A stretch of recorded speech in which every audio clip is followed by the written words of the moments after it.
in our upcoming programs as well, inshallah. Since we have already falling short of time, we'll start as soon as possible, inshallah. So we are absolutely honored to have our guest speaker for today, Professor Dr. G. Hussein Rassool. Our speaker holds the degree of Doctor of Philosophy from the University of London, St. George's Medical College. Currently, he is the Dean of Liberal Arts and Science, Head of the Department of Psychology at International Open University, and also Professor of Islamic Psychology at Rifa International University. MashaAllah. Now I would request and welcome Dr. G. Hussein Rasool to comment today's webinar. Inshallah. Jazakallahu khair. Thank you, Sister. Jazakallah khair. Assalamu alaikum. أعوذ بالله من الشيطان الرجيم بسم الله الرحمن الرحيم الحمد لله رب العالمين والصلاة والسلام على رسوله الكريم وعلى آله وصحبه ومن استنى بسنته يوم الدين قال ربي اشرح لي صدري ويسر لي أمري السلام عليكم ورحمة الله وبركاته. Straight to thank you anyway for inviting me, and we should do the eulogy later on. We need to get focused on it because of my time factor. We're going to focus on cognitive dissonance. And I think when I first heard that word years ago, I used to get, a bit fear about it. It's a big word, cognitive dissonance. Anyway, we shall try to explain it, but try to relate it to from an Islamic perspective. Now, when we talk about cognitive dissonance, it's a very powerful feeling. It's a feeling we all have. It's like facing reality. And that reality tends to contradict our worldview. That makes sense later on. We all have our own worldview. But when we see the reality of us, it doesn't match. There's a mismatch between what we see and also, what we feel, what we think, and so forth. So, it doesn't matter how objective or rational, the reality is. We still have that dissonance. We still have that uncomfortable feeling. We still have that anxiety sometimes anyway. It's like sometimes, all of us have been through it and encounter it in our, social intercourse with other people. Is, for example, when you talk to somebody and they have different views about it. Of course, everybody have different worldview. That's what it's about. And then, after talking about it, the conversation, they ask you, well, maybe you should think about what I said.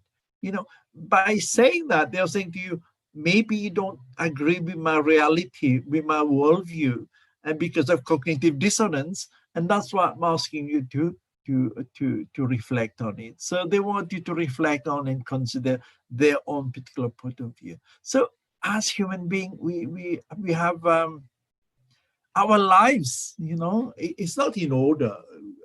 Although we tend to like order in our lives, but the world is chaotic at times anyway, and because so many things happenings, and and so sometimes we're not keen to explore areas that bring chaos or bring anxiety or bring, we're not in the comforting zone. If we're outside the comforting zone, which means dealing with dissonance, then we start having anxiety. So our core belief itself is very much closely linked with our sense of identity. So when we hold this core belief, and this belief tend to get, it's very strong, this belief anyway. And when we are presented with evidence that work against that particular belief we hold, then it creates dissonance. It creates some sort of problem. It creates some sort of uncomfortable. It's difficult for us to accept any new or different information. Anyway. Partly because, one, it challenges our sense of who we are, our own identity. And secondly, the presentation of conflicting evidence or information creates a feeling of uncomfortable. And that's what we mean by dissonance. We shall come back to the thing again. Let's move on. Right. So, the world, the whole, what I said about the whole world, is dissonance because, our own reality and reality of other people are different. So there's always some sort of, uncomfortable at dissonance. Of course, from Islamic point of view, from a Muslim point of view, we have a lot of dissonance. And the main problem with these is that because migration is one of the biggest things that causes dissonance. Yeah.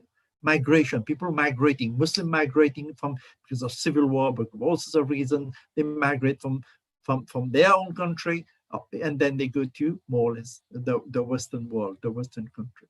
Of course, also, in addition, we are fragmented, in terms of and disconnected from the reality of existence, which means that we live a reality, the dunya reality, but we don't live the akhirah reality. And for Muslim, we need to live. We're living basically for the hereafter. So there's a spiritual dissonance about it. I made some sort of diagram to show how sometimes because the self, our identity, and if that dissonance, if basically if we experience when you experience dissonance, the first impulse is to reject the idea of belief, all right? The belief on the bottom there, and the belief doesn't fit our experience. So what we believe in doesn't synchronize with what we see, what we experience, the way we feel, the way we think, and but the way we feel and see things is different from what we believe, and that creates dissonance. But it's all part of the self, the naf, the identity. I'm trying to use more psychological word than Islamic word. Let's move on. I don't want to spend too much time on this. What am I doing now? Okay. Right. Now, as we know, if we look at a bit of pure psychology, Festinger, who developed this theory in 1957, and according to him, it occurs when people thought and feeling are inconsistent. The way we think, the way we feel are separated, are different. Yeah. So, and that creates some inconsistency in our behavior, which make us feel, not very comfortable. We're outside what I said before, our comfort zone, and that disharmonious feeling is what is cognitive dissonance. So that was developed by Minyo. And he talked about, let's move that a little bit up there. He talked about the presence gives rise to pressure. That pressure is the anxiety. Yeah. And what do? We in a way, we could say it's conflict. When we have dissonance, we have conflict. We don't know what to do because the way we feel and the way we think, or the way we see, experience things are very different. So the strength of the pressure to read is function of magnitude of dissonance. So in a way, people, we have to, because what we try to do is try to reduce the anxiety. It's right to reduce the dissonance. We do that by all sorts of strategies, and either cognitive or the means as well. And that is cognitive dissonance. So definition is when it's the discomfort you feel when something is against your belief. There's no synchronization between what I believe and what I feel. So discomfort may occur, and also sometimes because of that, we tend to alter our attitude. We alter our belief, or we alter our behavior. Can you see? So to fit in, so that we don't have dissonance, we have resonance, we tend to alter these. The way to reduce, for some of us, it's not always a positive coping strategy. The way we do it, we try to change our belief system or our behavior or attitude anyway to change. Now, this is something different, but I'm just thought, dissonance is not only about cognitive. It's about educational dissonance, but also spiritual. We won't have time to go for it. But, what we're going to focus on is basically the spiritual and the cognitive rather than educational dissonance. So we have, as Muslims, it was part of a lecture I gave some time ago about, that we have dissonance in those particular areas. Let's move on. Now, is it part of human nature? Of course it is, because the reality of experience is dissonance. As I said in the introduction, The way I see the world, which is my worldview, and the way you see the world is different. So of course there's going to be conflict, there's going to be dissonance. Now sometimes you have to try to convince me to believe what you believe, or by presenting facts.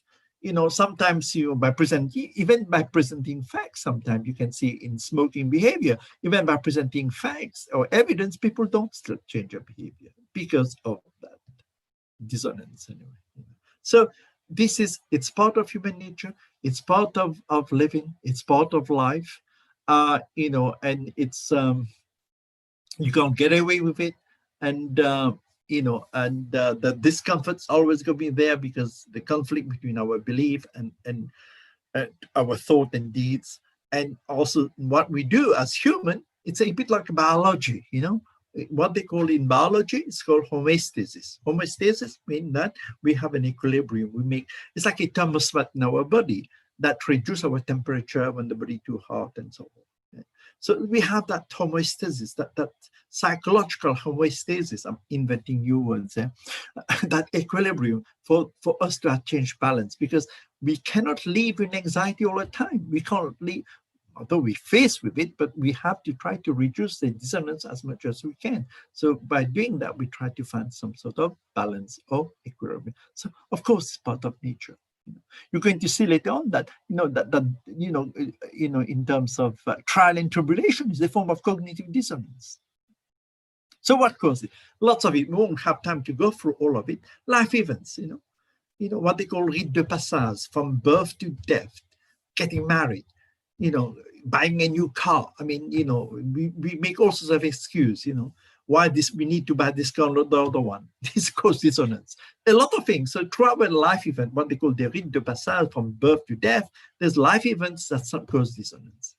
The way we make decisions, like I say, whether I'm going to buy this dress, whether I'm going to buy this car, whether I'm going to buy this new, a Samsung Notebook 20, whatever it is, we try it causes dissonance, because one is expensive, the other one we need to have this because part of our, fashion or whatever it is. So there's always this cultural belief, because the thing we believe and the thing we see, that happened with migrants. They go to a house, they go to the country, and the attitude they have, the belief, the values they have, they find in the host country is very different, and that causes conflict. And that's dissonance. The social environment, and also other things to do with needs. But the most important, the biggest dissonance is transition, what I call transition, or moving to another country. It's migration, especially among Muslims, because when you go to live in another country, you leave your own particular culture back. You carry your cultural baggage with you, but also your religious belief. And this, when you go to the host country, you find that, there's problem there. They are different. Their values different. They tend to have a sort of different type of society. And that causes dissonance. Anyway, we won't have time to go through thoroughly. Just these are some, there's of course other causes as well. Now, what are Muslims? What happened? Why there's dissonance in Muslim? Acculturation, adopting Western values. You find that in lots of ways. One example, you find that, at one time, anorexia nervosa, for example, or bulimia nervosa, eating disorders, was very uncommon among Muslims, girls, and men as well, of course. But that's now it's very common. It's very common. While I was working in Pakistan, I think they used to have one or two people every day in one of the clinic in Islamabad. So, so it's happening. It's happening even in Muslim country in terms of eating disorders. Such to do with acculturation, because what we're trying to do to adopt, different value system, different belief system, different things, to be part of, of the modern world, the new world, and that goes that. We live, Muslim society tend to be collective society, not individualistic. Western society tend to be individualistic. So you can see, because the ummah, is very important, not the individual, not the individual person. Individuality is not really considered to be to be out. It's happening. It's not acceptable. But we live in a collective society. We have there's different values between collective society and individual society. Identification with other people, in terms of fashion, in terms of eating habits, in terms of what we watch on television, everything else, because we want to be part, of the modern trend. And also there's theological misunderstanding. Some people tend to, especially, maybe I'm generalizing them, new convert, new revert, the word should be said, or some people, they try to, they misunderstand completely, especially if they go online, and there's a lot of website where people make their own tafsir there. You have to be very careful, and by trying to get all your information from internet. Not all of them are safe anyway, from my point of view. Anyway, that's still, we're going to come back to theological misunderstanding later on. But also, sexuality Islam, to do with, again, that's a subject in itself. We wrote a book it's come out this year anyway, on sexuality from Islamic perspective. We look at sexuality from the Quran and Sunnah. There's so much, in the Quran about sexuality, and it's not a taboo in Islam. We should be talking about it. But here we're talking here, what I was mentioning here is about homosexuality and things like that, gender. Some people say, right, I can be lesbian, but I can still pray. So, I mean, there's a lot of things, we won't have time to go for it, but I'm saying all these can cause psychological issues as well. And also misunderstanding that goes to theological misunderstanding, basically misunderstanding and ignorance in Islamic creed, in Aqidah. And that sometimes goes that. So the biggest thing is, especially cognitive dissonance, is amplified when the Muslim immigrant try to integrate into Western society and adopting values. They don't have to be immigrant. They could be in their own country, but because of mass media, because of, I mean, for example, when I look at advertisement in Indian, Indian subcontinent, you find, all these white, and attractive women, and basically not red. I mean, they're very well, they're modestly dressed, but nevertheless, this is a sort of, acculturation, what the West want you to behave in a way. So such cognitive dissonance come from the Islamic doctrine, that which is being in stark opposition to the values held by Western society. So here you have a belief, system of belief in terms of modesty, haya, and so forth, and then you have a society which is liberal and so forth, and you get conflict of values. Okay, I just saw this when I was researching this paper. Just saw that, on the website, they say the Sunnah does not fit in society. They understand we are not made for society. We're made for Jannah. So it's a very different way of looking at the world. Just move on. Now, why I put this there? Because I was saying our internalization, our values, because we wanted, in order to reduce our dissonance, if we're an immigrant or even in our own country, we try to behave like other people. And the famous, Ibn Majah hadith, which is authentic hadith, Prophet Sallallahu Alaihi Wasallam said, you will follow the ways of those who came before you. Arm length by length, forearm length by forearm, so forth, handspan by handspan, even until they enter the law. The whole of Mastigua, which is a type of lizard found in the desert, you will enter it too. They say, oh, Messenger of Allah, you mean the Jews? And Christians say, yes. Who else? So basically, this is what we call the lizard hole from Malik Badri, whose famous paper, classical paper in 1969. It's like, whatever the Christian and Jews do, we tend to follow them anyway. And they won't be satisfied until you become like them. This is another thing as well.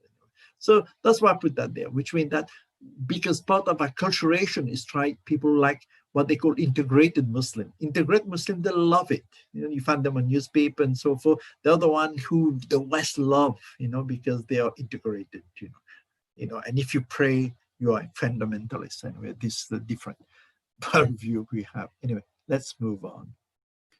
So sometimes people have, according to Eunice, there's a nice paper, I think, that we have unattainable perfection. That's very important because, people say, right, I pray, I do my Ramadan, I do my namaz, I do my salat, but I'm still, why do I still keep sinning, Why can't I properly focus on, So sometimes people try to, attain what they call all or nothing phenomenon, yeah.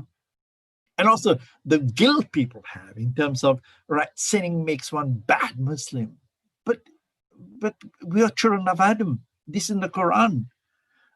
Children of Adam are bound to make mistakes, make errors. The important thing is, is to try to make tawbah.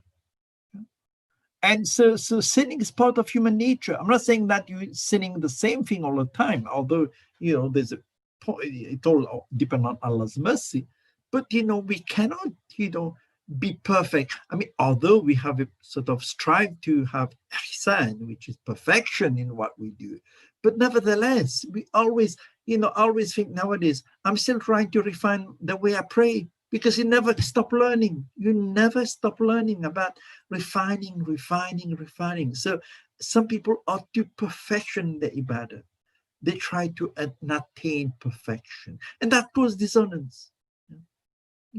We cannot, we try. I mean, the important is the intention. We know that from An-Nawawi hadith, that intentions is precede action. So if our intention to pray and we make mistakes in what we do, Allah would forgive us, because our intention was pure and sincere. Allah would decide. So sometimes perfection is the battle can cause also a problem, equally to scrupulosity, or in the word OCD, obsessional compulsive disorders, what we call wash, rush, or carry, or depending whether it's in ibadah, whether it's taqida, or also it is in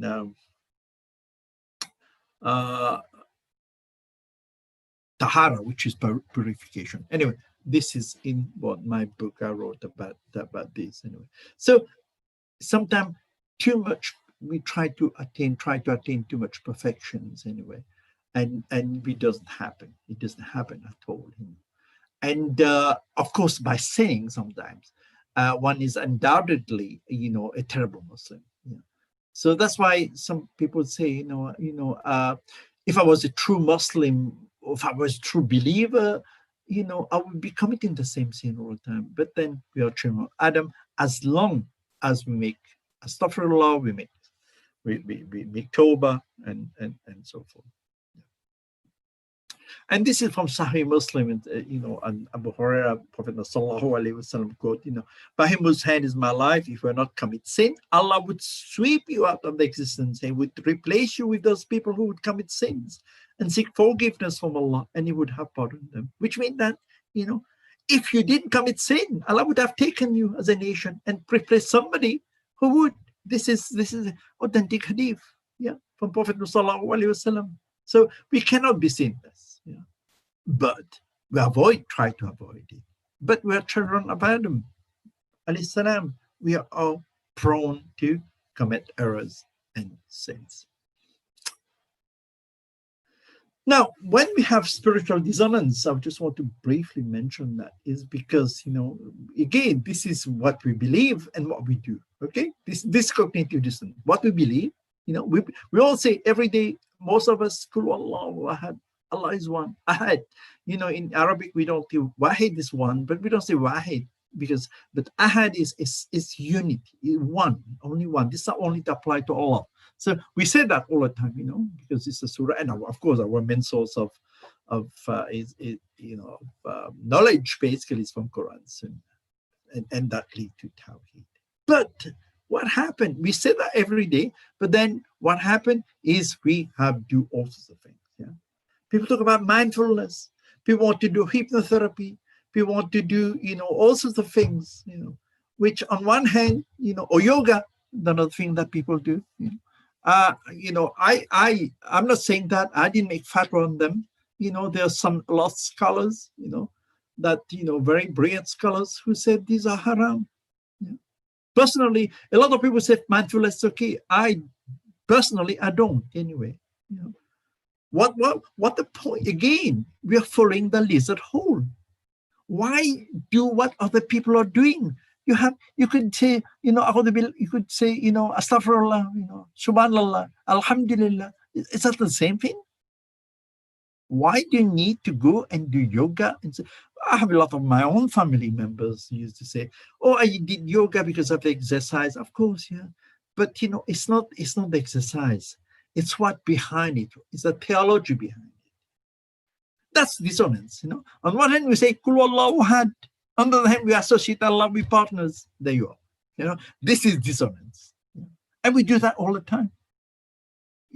Especially psychologists, even in Pakistan, I told them, these are haram, and reflexology, hypnotherapy, mindfulness, all these, are considered haram. Of course, there are a lot of complement therapies, that's very useful, that's acceptable, that's part of, acceptable within the Akida of Ahlus Sunnah wal Jama'ah. Anyway, and this is spiritual dissonance. Saying Wahad, Allah is one. On the other hand, we're practicing, haram thing, and and this is cognitive belief. The other things we have is in terms of cognition is we have deviant behaviors, because our actual behavior is not synchronizing with our Akida framework, and one of the deviant behavior is addictive behavior from all sorts of problems, from shisha smoking, and even codependency as well.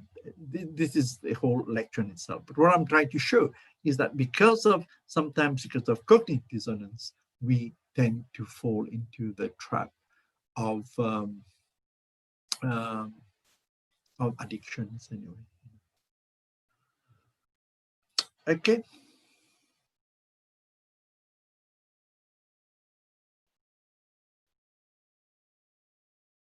Trying to move, got the wrong slide there. Now, one good example of cognitive dissonance, I always throw that, is when people smoking. I'm a smoker. I know. On the other hand, I keep hearing that smoking causes cancer. And if you apply it in terms of Islamic way, for shisha, people smoke shisha. No, it's not haram.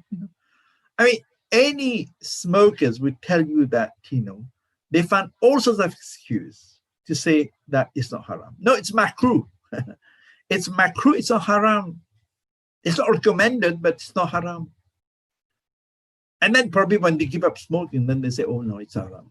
But all the different scholars from all the different schools, whether it's Maliki, Shafi'i, Hanbali, Hanafi, they all believe that, smoking, whatever it is, anything that befogs your mind, anything that intoxicates you, anything that does what I call zulm on yourself, self-harm.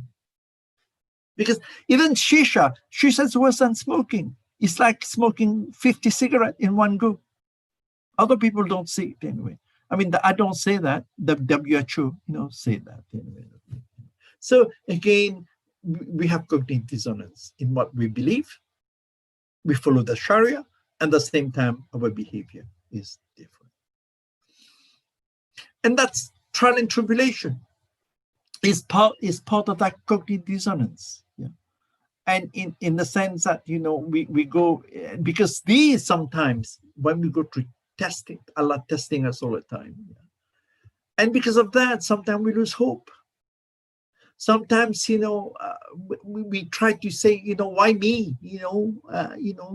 I do everything good, and, I pray and do something else. Why can't I get married?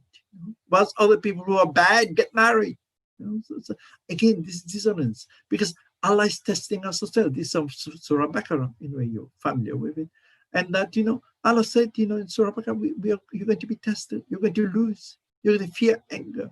Your wealth, your life, your fruits, your risk, and good tidings to those who have sabr. Good tidings to those who have patience, because patience is a virtue. What I'm trying to show is that trial and tribulation can create cognitive dissonance in us, or spiritual dissonance. And people would say, I pray and I fast, I stay away from haram, and I'm punished for my deeds. Why me?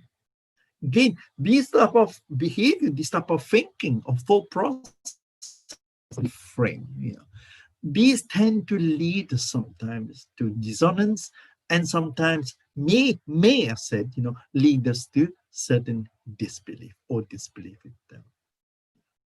We know from Surah Barak, from Hadith, Sahih Bukhari, Allah said, Prophet Sallallahu said, if Allah intend good for someone, then He afflict them in trial. So we are not the only one who get trial and tribulation. The others get. Let's move to the next one. I took it from a website. While I was researching for that, it's a lot of spelling mistake. I put it exactly what the person is trying to say. I just read it. I smoke both weed, which is slang for ganja, marijuana, cannabis, whatever you want to call it. But, it's weed. That's ganja or marijuana. And bang, something like that. Anyway, and cigarettes. So how can I believe in God's mercy while I'm actively breaking His rules? In other words, I want to believe that everything is going to be okay because I have faith. Iman is there. And I do have my faraid. Faraid is applied, I don't know, in the sense, faraid is applied for legal things to do with inheritance. I don't know why he put faraid there, but anyway, it means laws anyway, or sharia. I've duped for my sharia, whatever, we followed, but I still can't shake these addictions anyway. Again, dissonance, what you believe and what you do. I mean, that's happened because that's a normal thing people have, you're making mistake, but you still have to carry on praying, fast, do Hajj, do everything else, because that's the way it is. So this was taken exactly from, word for word from somebody about their dissonance. But we know from according to Yunus that there's no theological ground to assume that being good absolves you from being tested. Not because you're good, you do everything, you cannot be tested. The people who were most tested were the prophets, And Prophet Sallallahu Alaihi Wasallam said, I heard the Prophet say, there's nothing left in this world except trial and tribulation. And the prophets were the worst. Prophet Sallallahu Alaihi Wasallam, before he suffered a lot. A lot of trial, a lot of tribulation.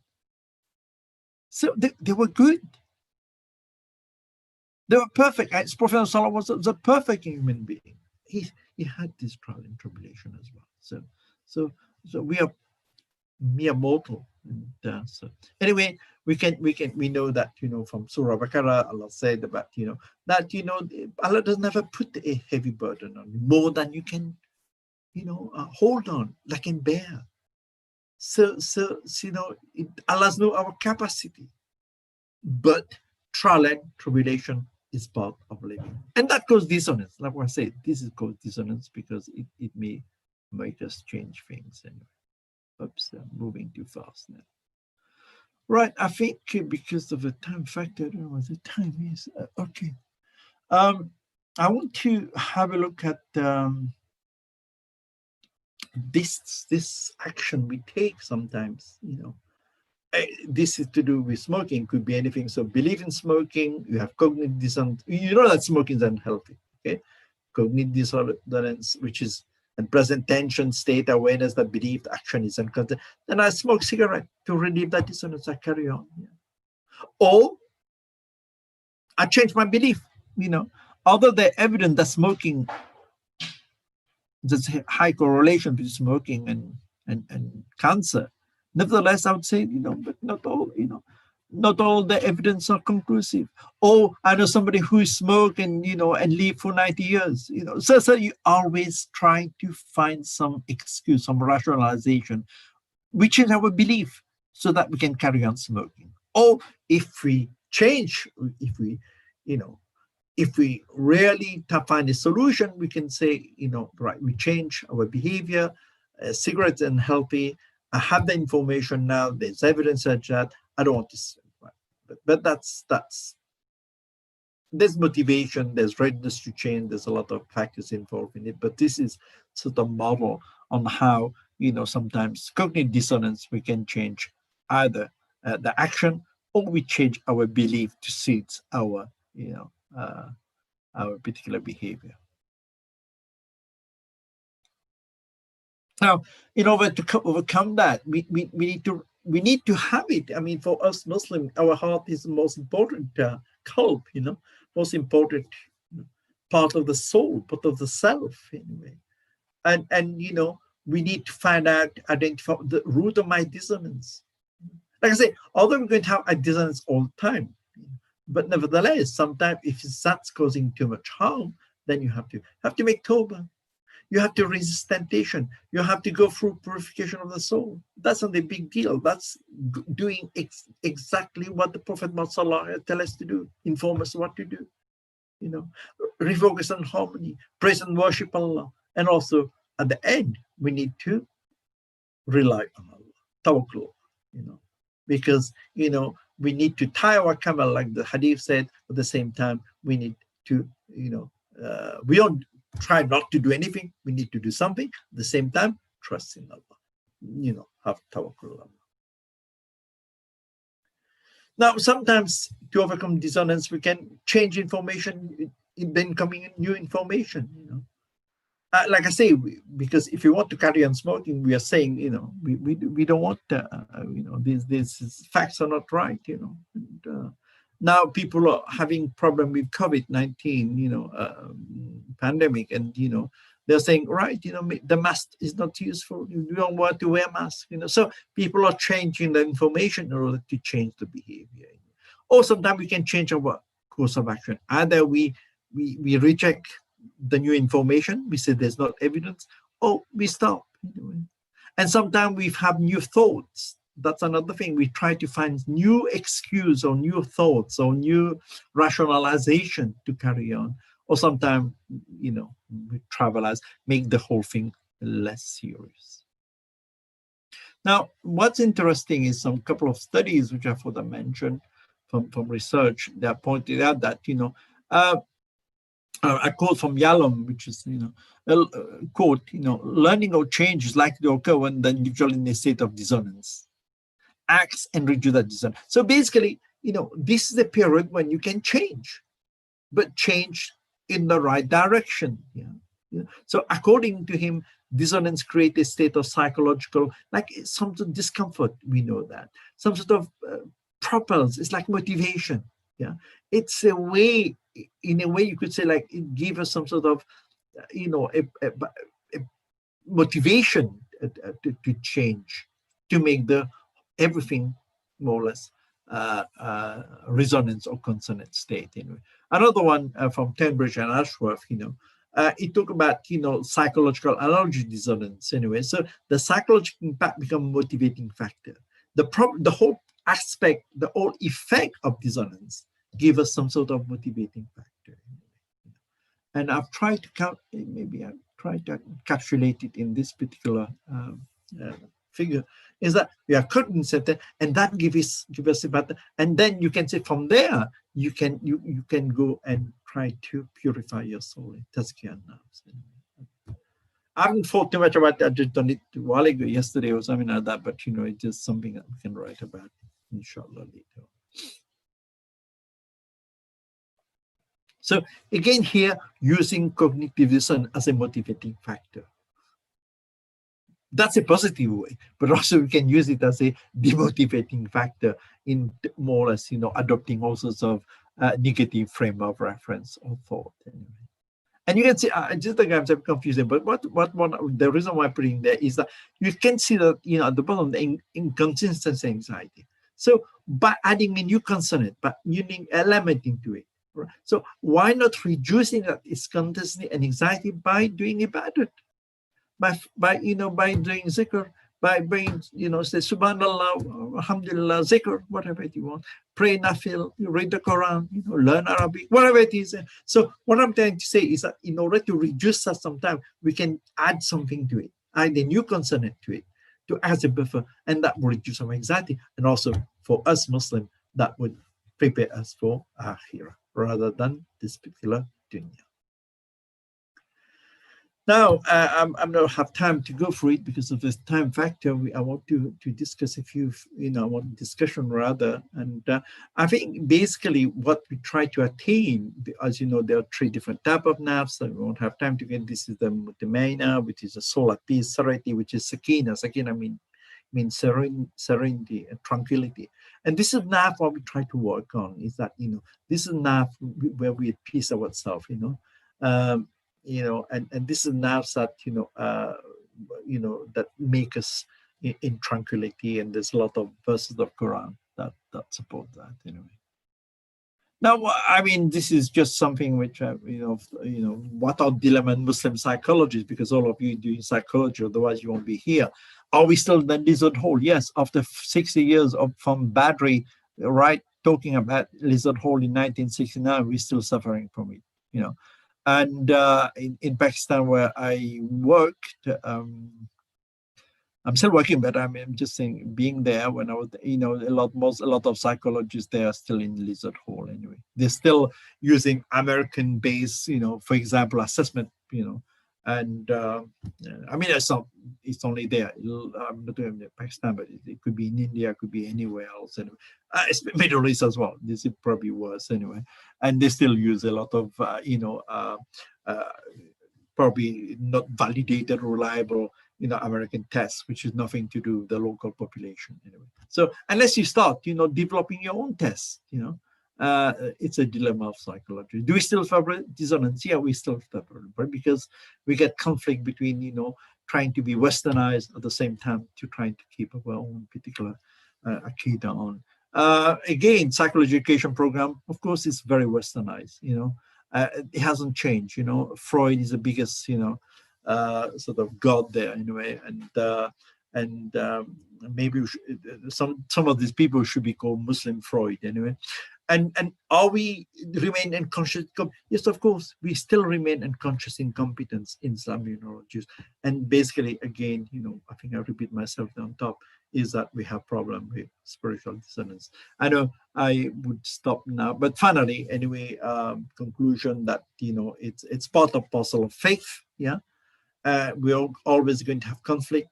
In our, if we misinterpret our theological understanding, if we misinterpret the Quran, we take it literally, whatever it is, or ibadah we do. So that always is going to be always there. Trial and tribulation always create cognition in us, and this discomfort, we have to try to get rid of it. Why not replace this discomfort with something positive, like purification of the soul and reaching the state of mutmainah in the contented soul. And I'll stop there and take some. What's happened? Okay. This is the end of presentation. So I would take some question, and maybe the sister can direct that. If you can't speak, I suppose you can really write your question. Let me see where there's. What is this? A participant? Okay. No, I don't want participant. I want chat. Where's the chat box?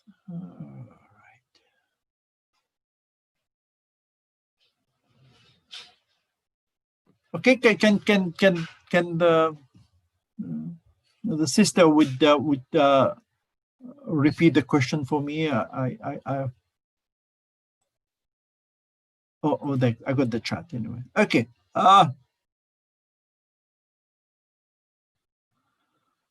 Okay, yes, I remember you. Assalamu alaikum anyway. Good to see you. Anyway, hope you're well. Inshallah. Any questions anyway?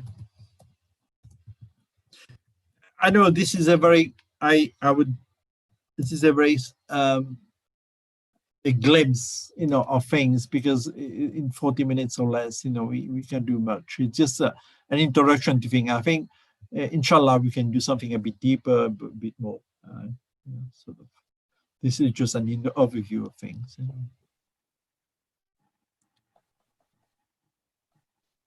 So you can tap your message, please. You can tap your message. You can tap your question. I mean,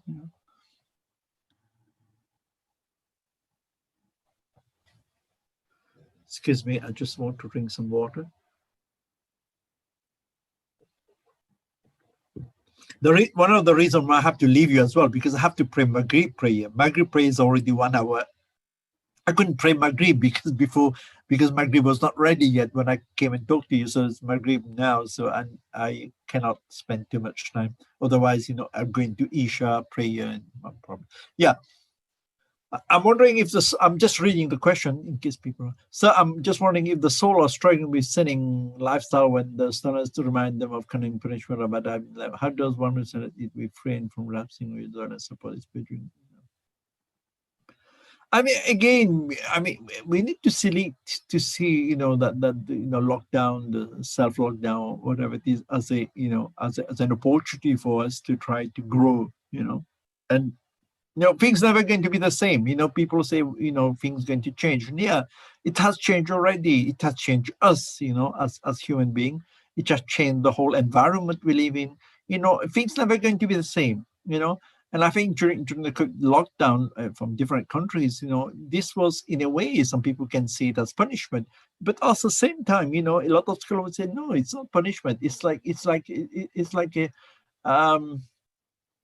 warning, for people, and of course, relapsing is part of the whole process. We call lapse and relapse. If you're ill, whatever it is, always the key. But then, that's why, like Imam Tahawi said, we always have to have hope. As a Muslim, we always have hope, because hope in Allah. If we don't, then it's dangerous, because we need to have hope that that there's always, we're going through it. It's the hadith of prick of the thorn. The more the prick of the thorn reduces our sin. What we're going through, maybe is that what Allah wanted to test us. But we can't do. After more, very strange. Before I start with Muslim and Islamic Yom, how would you get Muslim aspiring this solution? No, of course not. No, Islamic psychology does not reject evidence-based practice. No, of course, if in your country you can't do, Islamic psychology, then, you probably have to do it. But then you have no choice, because, sometimes you have to have those qualifications to be able to work, So no, you can't train them. But at the same time, if there's a choice, then you have to do some sort of, but you can do it yourself anyway. Yeah, hope and fears. Yeah. How can one bring out action to control despite knowing it's Excuse me, sir. Yes. Pardon me for interrupting. Since we are falling short of time, I'll be forwarding all the questions regarding this session to you via mail, inshallah. Okay, no problem. Yeah. But okay, again, Jazakallah khair, sir. Next time we could do it, just say, instead of doing a talk, we can just do question and answer session. That would be as useful as well. Okay, inshallah, Professor. Thank you so much, Jazakallah khair, for such an enlightening lecture. We were definitely able to relate and understand a lot regarding cognitive dissonance and Islamic psychology. And I'm really sorry for the inconvenience caused in the early starting of the session. And inshallah, it's okay. We'll it's okay. make Don't sure. worry. Anyway, it's part of it's trial and tribulation. It's part of life, especially with technology. Alhamdulillah. Don't worry. Alhamdulillah. Inshallah, we'll make sure it's not repeated anymore next time. So now I'd like to invite Brother Abdullah bin Zafar to conclude today's webinar by Quran recitation, inshallah. Okay, just before that, I just want to say Subhanakallahumma wa bihamdika ashhadu an la ilaha illa anta astaghfiruka wa atubu ilayk. Okay. Assalamu alaikum wa rahmatullahi wa barakatuh. Brother Umar.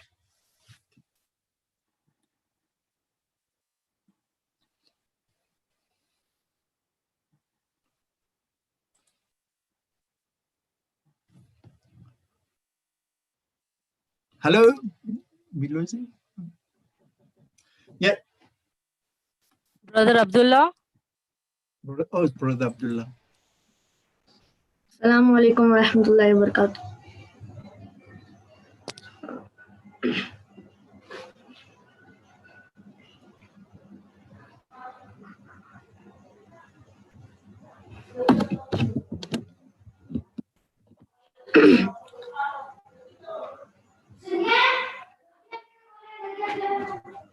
أعوذ بالله من الشيطان الرجيم بسم الله الرحمن الرحيم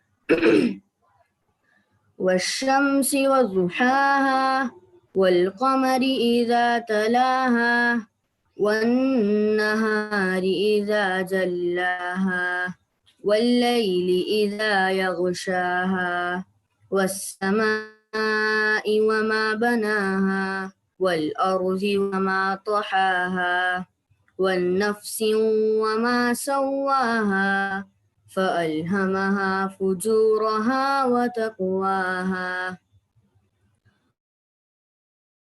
قد أفلح من زكاها وقد خاب من دساها كذبت ثمود بطغواها إذ انبعث فقال لهم رسول الله ناقة الله وسقياها فكذبوه فعقروها فدمدم عليهم ربهم بهم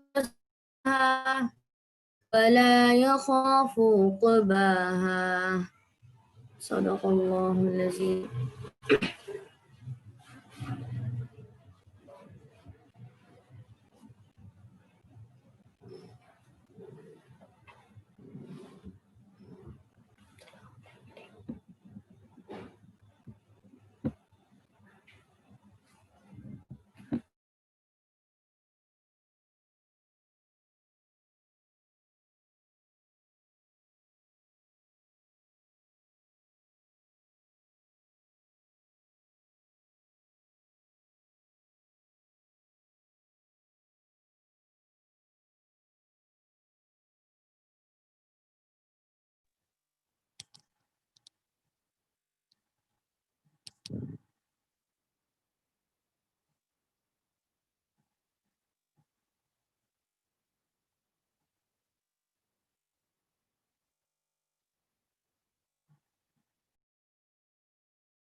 Okay, this is a page of IOU courses which IOU offers. So for more details, you can contact Sister Reshma, and you can see all the courses written here. And for more details of the courses, you can contact Sister Reshma. She'll explain you all in details, inshallah. Thank you so much for attending this webinar.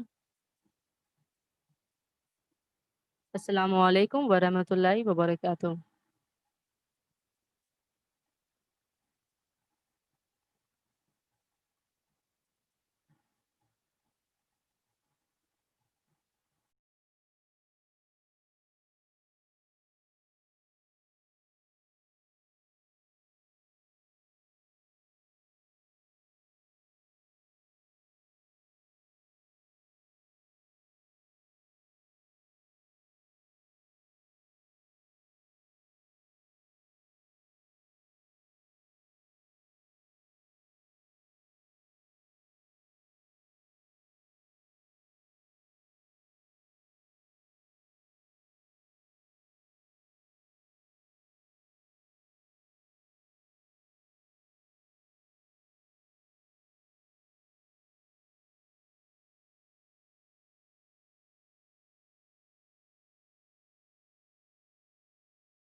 Assalamu alaikum. Is the program done?